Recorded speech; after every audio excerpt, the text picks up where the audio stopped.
नमस्ते। अक्सर ऐसा होता है ना कि हमारे आसपास किसी के अधिकारों का हनन होता है और हमें समझ नहीं आता कि क्या करें। ये बहुत आम बात है।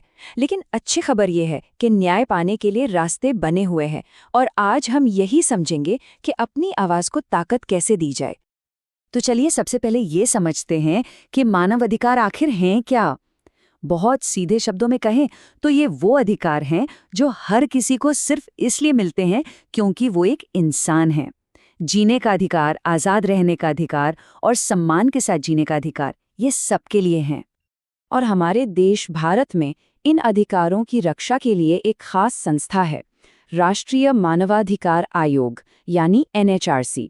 ये वो जगह है जहां तब जाया जा सकता है जब लगे कि किसी के अधिकारों का उल्लंघन हुआ है। आज की हमारी चर्चा 4 हिस्सों में बटी है। पहले हम NHRC को थोड़ा और जानेंगे, फिर देखेंगे कि शिकायत के लिए तैयारी कैसे करनी है, उसके बाद ऑनलाइन फाइल करने का पूरा प्रोसेस समझेंगे और आखिर में इस बात पर गौर करेंगे कि आवाज़ उठाना इतना ज़रूरी क्यों है। तो चलिए शुरू करते हैं पहले खंड से और भारत के मानवाधिकार संरक्षकों के बारे में थोड़ा और जानते हैं। NHRC का मकसद आप देखिए बिल्कुल साफ है। हर एक इंसान की जीवन, उसकी स्वतंत्रता, समानता और सम्मान के अधिकार की रक्षा करना, यही उनके होने का मूल कारण है। ठीक है, अब आते हैं प्रैक्टिकल बातों पर। एक मजबूत शिकायत दर्ज करने के लिए अच्छी तैयारी सबसे ज़रूरी है। चलिए देखते हैं कि इसके लिए क्या-क्या करना होगा। शिकायत दर्ज करने से पहले ये 4 बातें पक्की कर लेनी है। पहली बात, जो भी घटना हुई है वो पिछले 1 साल के अंदर की होनी चाहिए। दूसरी, शिकायत किसी सरकारी कर्मचारी या अधिकारी के खिलाफ हो, जैसे कि कोई पुलिसकर्मी। तीसरी, ये साफ साफ पता होना चाहिए कि किस अधिकार का उल्लंघन हुआ है। और चौथी और आखिरी बात, आपके पास FIR, मेडिकल रिपोर्ट या तस्वीरों जैसे सबूत होने चाहिए, जिन्हें PDF फाइल बनाकर तैयार रखें। तो जब एक बार ये सारी तैयारी पूरी हो जाए, तो अगला कदम है ऑनलाइन शिकायत दर्ज करना। अच्छी बात यह है कि अब ये प्रोसेस पहले से कहीं ज्यादा आसान हो गया है। तो सारी कार्रवाई शुरू होती है इस ऑफिशियल पोर्टल से, hrcnet.nic.in। इस पते को नोट किया जा सकता है। वेबसाइट पर जाते ही सबसे पहले कुछ बेसिक जानकारी भरनी होगी, जैसे शिकायत करने वाले का और पीड़ित का नाम और पता। फिर पहचान पक्की करने के लिए मोबाइल पर एक OTP आएगा, जिससे इसे वेरीफाई करना होगा। अब आता है फॉर्म का सबसे अहम हिस्सा। यहाँ घटना की पूरी जानकारी देनी होगी। ये कब और कहाँ हुई और असल में क्या हुआ था। एक बात का ध्यान रखना है कि यहाँ सिर्फ तथ्य लिखने हैं, और अगर ये मामला पहले से ही किसी कोर्ट में चल रहा है तो उसकी जानकारी भी देनी होगी। और आखिर में उस अधिकारी का नाम और पद बताना होगा जिसके खिलाफ शिकायत है।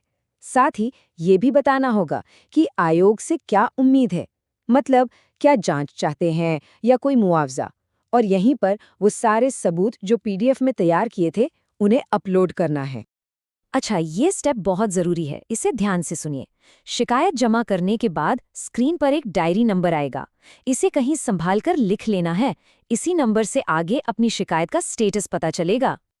तो शिकायत कैसे करनी है ये तो हमने देख लिया, पर अब आते हैं सबसे बड़े सवाल पर। क्यों एक शिकायत दर्ज करना इतना मायने रखता है? चलिए समझते हैं। मन में ये सवाल आ सकता है कि क्या सच में एक अकेले इंसान की शिकायत से कोई फर्क पड़ता है? इसका जवाब शायद आपको हैरान कर दे। जरा इस आंकड़े को देखिए। सिर्फ अक्टूबर 2023 के महीने में NHRC में 5,881 नए केस दर्ज हुए। इसका मतलब साफ है, लोग इस सिस्टम का इस्तेमाल कर रहे हैं और उनकी आवाजें सुनी जा रही हैं। देखिए, एक शिकायत सिर्फ एक केस नहीं है, ये उससे कहीं ज्यादा है। ये सिस्टम में छिपी गड़बड़ियों पर रोशनी डालती है, अधिकारियों को जवाबदेह बनाती है और बेहतर कानून बनाने के लिए दबाव डालती है। इतना ही नहीं, ये भविष्य में दूसरों को ऐसे अन्याय से बचाती है और उन्हें भी बोलने की हिम्मत देती है। तो ये याद रखना जरूरी है, एक आवाज में पूरे समाज को बदलने की ताकत हो सकती है। एक अकेली शिकायत सबके लिए बेहतर कानून और एक ज्यादा न्यायपूर्ण भविष्य की तरफ पहला कदम साबित हो सकती है। तो आखिर में बस इस सवाल पर सोचना जरूरी है, एक व्यक्ति की आवाज किस बड़े अन्याय को ठीक करने की शुरुआत कर सकती है। इसलिए चुप मत रहिए, अपनी आवाज का इस्तेमाल कीजिए।